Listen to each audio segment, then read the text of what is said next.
नमस्कार विद्यार्थियों, मैं BS डांगरा स्वागत करता हूं आपका सोलवअप के इस वीडियो लेक्चर में। यहां आपको मिलता है हर सवाल का जवाब, वो भी बिल्कुल आसान भाषा में और आसान विधि के साथ। तो आज हम शुरू कर रहे हैं कक्षा 10 का अध्याय 8, जिसका नाम है त्रिकोणमिति का परिचय। अब यहाँ देखिए, ये क्या लिखा है, त्रिकोण। त्रिकोण का मतलब क्या होता है? तीन कोण। और तीन कोण किस में होते हैं? त्रिभुज में। तो सबसे पहले हम त्रिभुज को समझते हैं।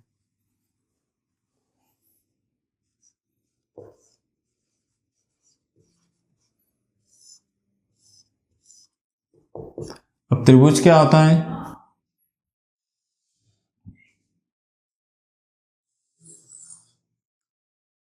तीन भुजाओं से घिरी बंद आकृति को हम त्रिभुज कहते हैं। इसका नामकरण संस्कार कर देते हैं, ABC। ठीक है, ये त्रिभुज है ABC। अब इसमें क्या क्या है? तो इसमें पहला है शीर्ष। शीर्ष कितने हैं इसमें? पहला शीर्ष कौन सा है? A। दूसरा शीर्ष कौन सा है? B। और तीसरा शीर्ष कौन सा है? C। तो इसमें तीन शीर्ष हो गए, शीर्ष A, शीर्ष B, शीर्ष C। इसके बाद क्या है? भुजाएं। कितनी भुजाएं इसमें? पहली भुजा कौन सी है? पहली भुजा AB। इसको AB भी बोल सकते हैं और BA भी बोल सकते हैं। दूसरी भुजा कौन सी है? दूसरी भुजा है BC। तीसरी भुजा है AC। ठीक है, तीन भुजाएं हो गई, AB, BC और AC। इसके बाद क्या होता है इसमें होते हैं कोण। कौन कौन से कोण है इसमें? तो पहला कोण है,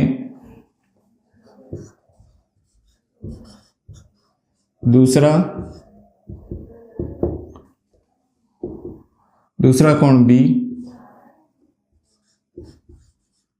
और तीसरा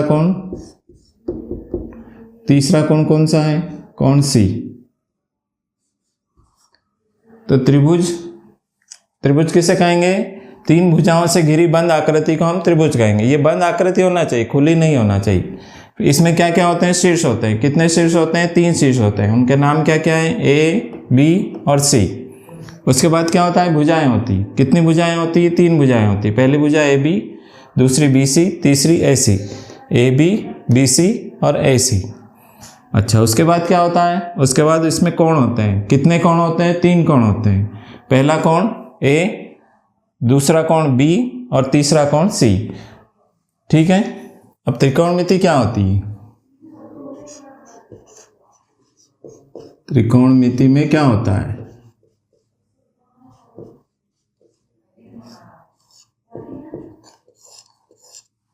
तो त्रिकोणमिति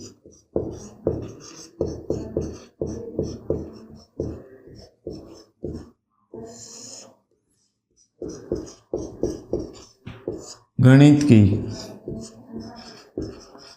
वह शाखा है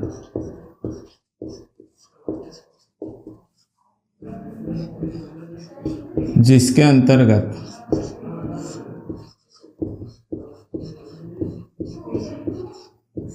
हम किसी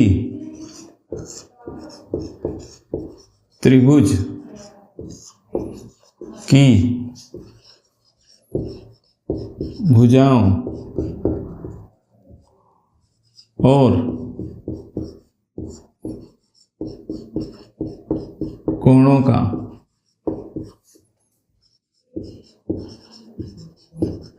अध्ययन करते हैं। तो त्रिकोणमिति क्या होती है? त्रिकोणमिति गणित की वह शाखा है जिसके अंतर्गत हम किसी त्रिभुज की भुजाओं और कोणों का अध्ययन करते हैं। अब कक्षा 10वीं का जो सिलेबस है उसमें केवल एक ही प्रकार का त्रिभुज का अध्ययन करना है, और वो कौन सा है? वो है समकोण त्रिभुज।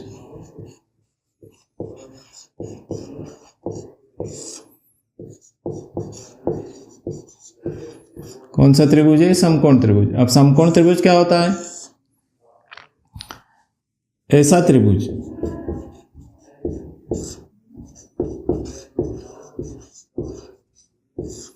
जिसमें एक कोण 90 डिग्री, 90 डिग्री कोण को क्या कहते हैं? समकोण। 90 डिग्री या समकोण, एक कोण 90 डिग्री होता है। ठीक है, समकोण त्रिभुज किसको कहेंगे?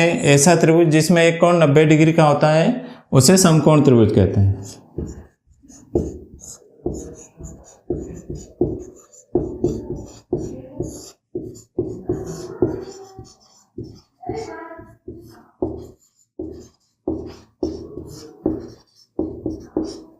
ठीक है, बनाते हैं समकोण त्रिभुज कैसा होता है।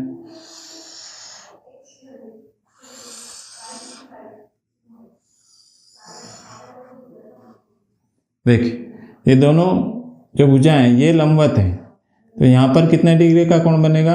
90 डिग्री। तो ये समकोण है, इस त्रिभुज में एक कोण समकोण है, इसलिए इस त्रिभुज को क्या कह रहे हैं हम? समकोण त्रिभुज। ये यहाँ पर 90 डिग्री, तो इसलिए इसका नाम कितना हो गया? क्या हो गया? समकोण त्रिभुज। अब इसका नाम दे देते हैं ABC। मान लो यहां पर कोण है थीटा। ठीक है, अब जो कोण 90 डिग्री है, समकोण है, उसके सामने जो भुजा होती है वो कहलाती है कर्ण। ये फिक्स रहती है, ये कभी बदलती नहीं है। जहां 90 डिग्री बनेगा उसके सामने की भुजा कर्ण कहलाएगी। जिस कोण की बात करते हैं थीटा, तो थीटा के सामने ये वाली जो भुजा है इसको कहेंगे लंब, और बाकी बची वो कहलाएगी आधार।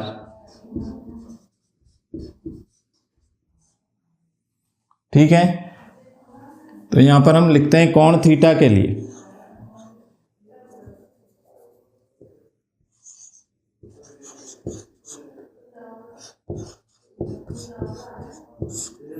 देखो, थीटा के लिए कर्ण क्या होगा?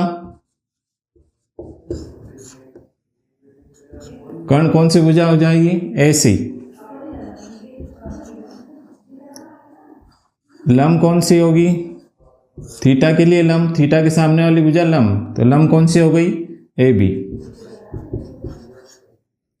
और आधार कौन सी भुजा होगी? जो बची वो आधार कौन सी बच गई? BC। तो ये आधार किसके लिए? थीटा के लिए। अब कोण A के लिए,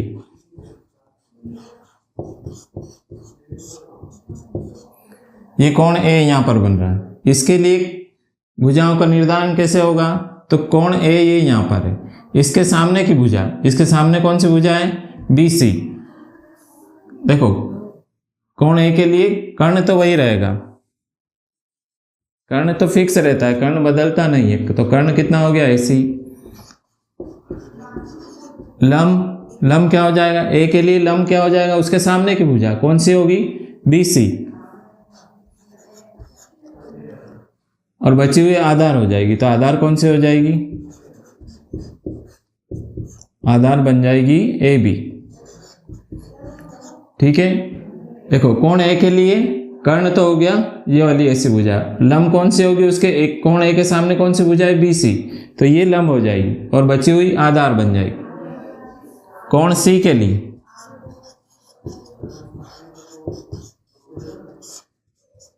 कोण C के लिए ये यहां पर C है, देखो C के सामने ये लंब, ये कर्ण और ये आधार। कर्ण कौन सी भुजा होगी? C के लिए कर्ण तो वही रहती है, बदलती नहीं है, तो कर्ण कितना हो गया? AC। लंब क्या होगा? C के लिए लंब क्या होगा? ये C है, इसके सामने की भुजा लंब, तो लंब कौन सी हो जाएगी? AB। आधार जो बची है भुजा वो आधार कहलाएगी।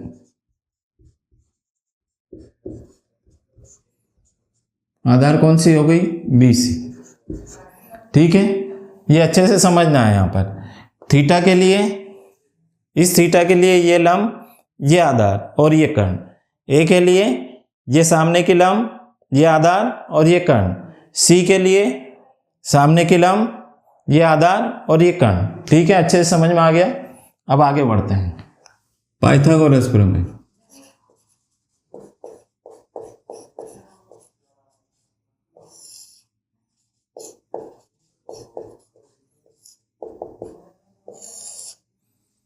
क्या होती है पाइथागोरस प्रमेय? इसका कथन लिखते हैं।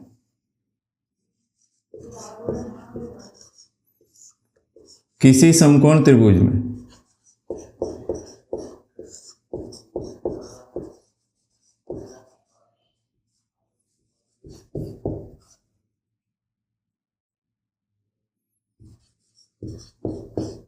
कर्ण का वर्ग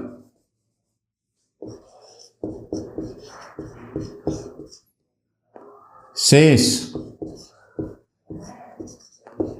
दो भुजाओं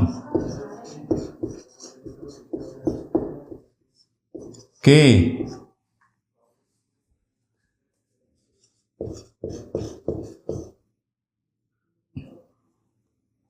वर्गों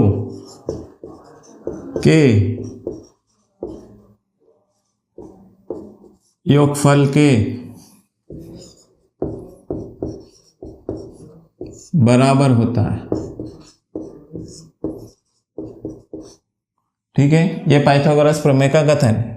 क्या है पाइथागोरस प्रमेय? किसी समकोण त्रिभुज में कर्ण का वर्ग शेष दो भुजाओं के वर्गों के योगफल के बराबर होता है। एक समकोण त्रिभुज बनाते हैं हम।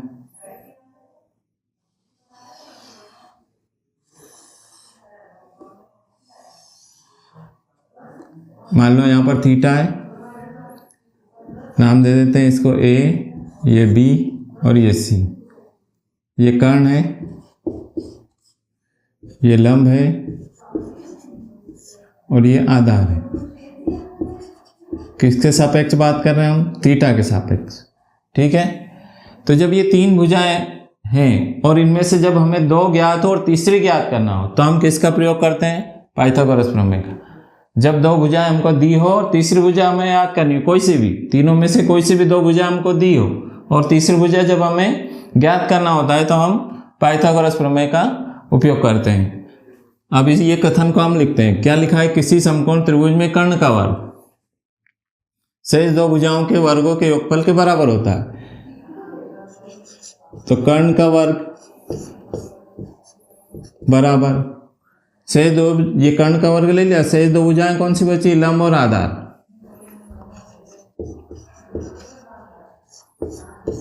लंब का वर्ग धन आधार का वर्ग। अब यहां पर देखिए, इस कथन को समझना। किसी समकोण त्रिभुज में कर्ण का वर्ग, ये कर्ण का वर्ग शेष दो भुजाओं के वर्गों के योगफल के बराबर होता है। एक बार फिर सुनिए, कर्ण का वर्ग शेष दो भुजाओं के वर्गों के योगफल के बराबर होता है। ये पाइथागोरस प्रमेय है। इसको इस प्रकार भी लिख सकते हैं। लंब का वर्ग धन आधार का वर्ग बराबर कर्ण का वर्ग।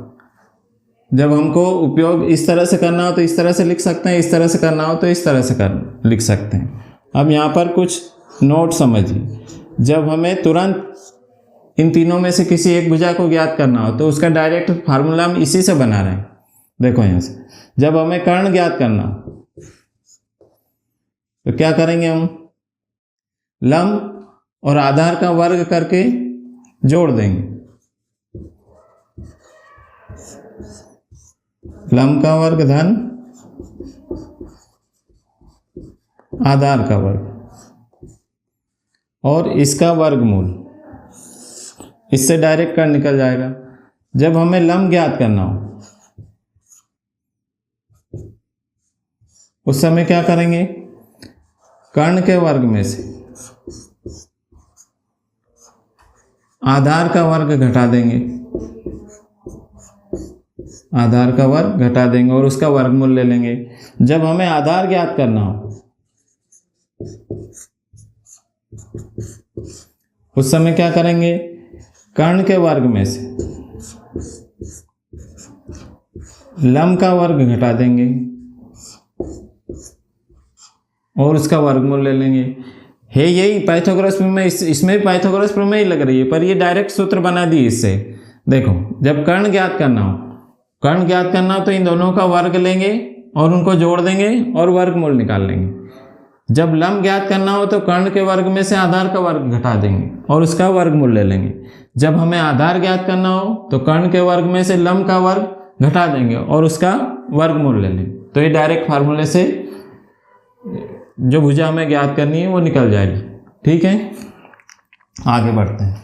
देखिए, अब कुछ नोट है, ये ध्यान रखोगे तो जो क्वेश्चन है वो जल्दी सॉल्व हो जाएगा। देखो, 1 का वर्ग कितना, मतलब 1 गुणित 1, तो ये कितना, 1 का वर्ग 1। 2 का वर्ग 2 गुणित 2 मतलब 4। 3 का वर्ग 3 गुणित 3 कितना होगा, 9। 4 का वर्ग 4 गुणित 4 16। 5 का वर्ग 5 गुणित 5 बराबर 25। 6 का वर्ग 6 गुणित 6 बराबर 36। 7 का वर्ग 7 गुणित 7 बराबर 49। 8 का वर्ग 8 गुणित 8 बराबर 64। 9 का वर्ग 9 गुणित 9 बराबर 81। 10 का वर्ग 10 गुणित 10 बराबर 100। अब यहाँ से देखिए, 1 का वर्ग कितना, 1।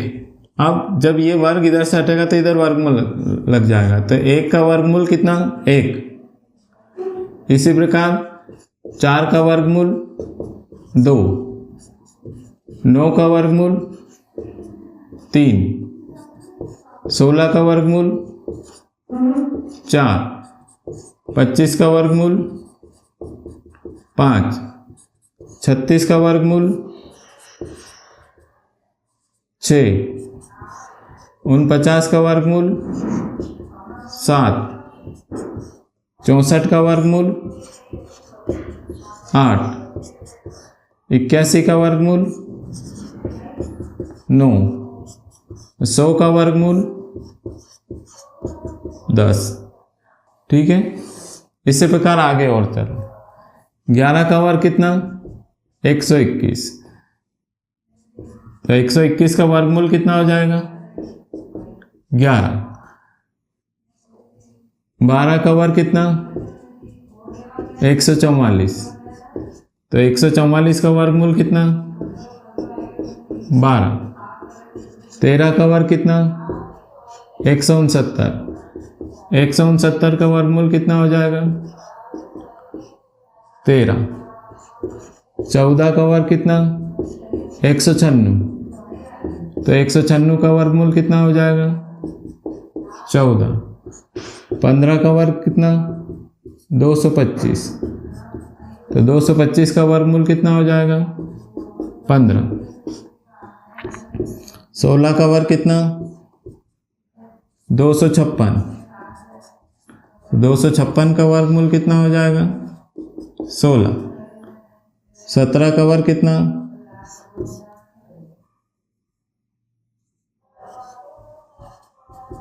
289। और 289 का वर्गमूल कितना हो जाएगा, 17। इसी प्रकार 18 का वर्ग कितना हो जाएगा, 324।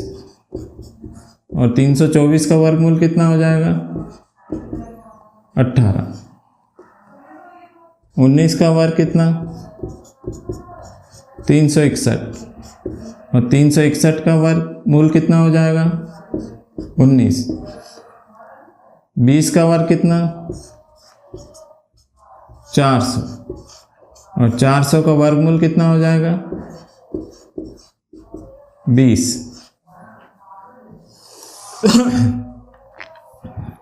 21 का वर्ग कितना, 441। तो 441 का वर्गमूल कितना हो जाएगा, 21।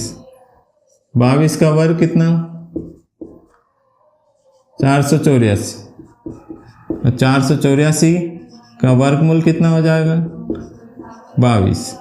23 का वर्ग कितना? 529। और 529 का वर्गमूल कितना हो जाएगा? 23। 24 का वर्ग कितना? 576। और 576 का वर्गमूल कितना हो जाएगा? 24। 25 का वर्ग कितना? 625। और 625 का वर्गमूल कितना हो जाएगा? 25। ठीक है, ये कुछ नोट्स है, इनको अच्छे से याद कर लेना, तो सवाल जो हमारे हैं वो तुरंत हो जाएंगे। ठीक है, इनको अच्छे से याद कर लो। आगे बढ़ते हैं। देखिए, ये हमारा समकोण त्रिभुज,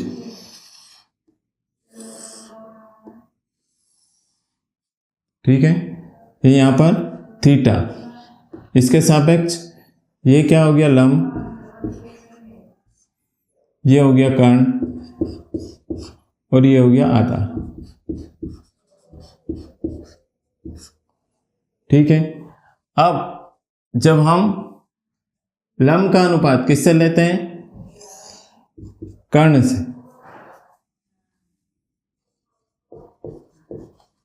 लंब का अनुपात किससे लिया? कर्ण से, मतलब लंब बटे कर्ण। तो इसका नाम क्या हो जाएगा? इसका नाम होगा साइन थीटा। इसका नाम क्या होगा? Sine theta. ठीक है, जब आधार का अनुपात किसके साथ लेते हैं? कर्ण के साथ।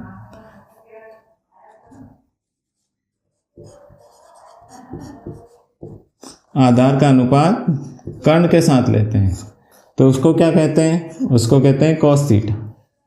ठीक है, जब लंब का अनुपात किसके साथ लेते हैं? आधार के साथ। लंब का अनुपात आधार के साथ, उसको क्या कहते हैं? उसको कहते हैं tan थीटा। ठीक है, अब इससे विपरीत भी होता है। क्या होता है? जब कर्ण का अनुपात किससे लें? लंब से, मतलब कर्ण बटे लंब, कर्ण का अनुपात लंब से, तो इसको क्या कहते हैं? इसको कहते हैं कोसेक थीटा। ठीक है, जब कर्ण का अनुपात किससे लें? आधार से। कर्ण का अनुपात आधार से, तो उसको क्या कहते हैं? उसको कहते हैं सेक थीटा।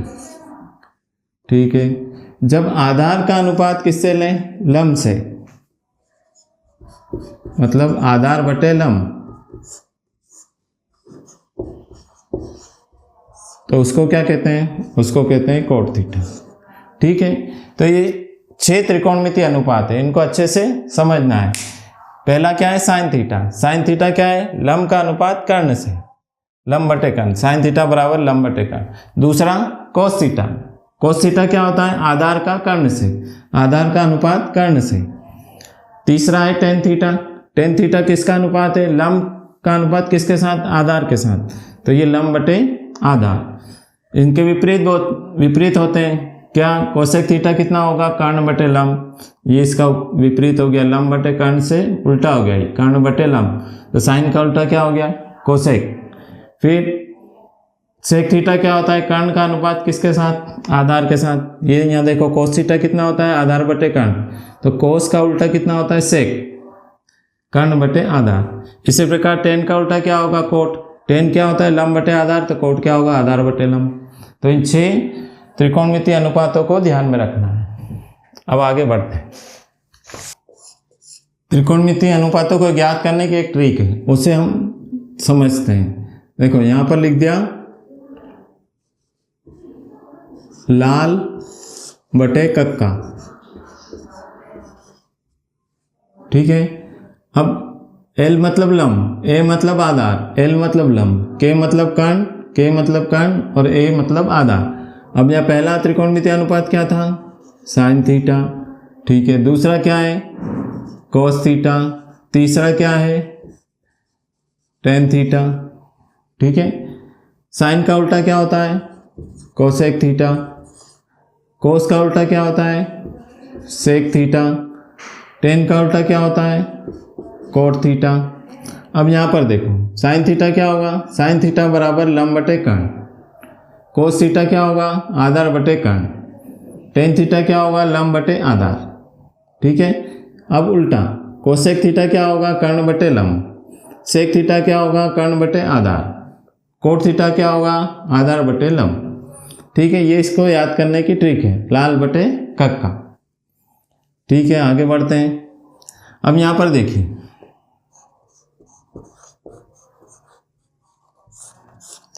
साइन किसका उल्टा है कोसेक का, तो हम लिख सकते हैं साइन थीटा बराबर 1 बटे कोसेक थीटा,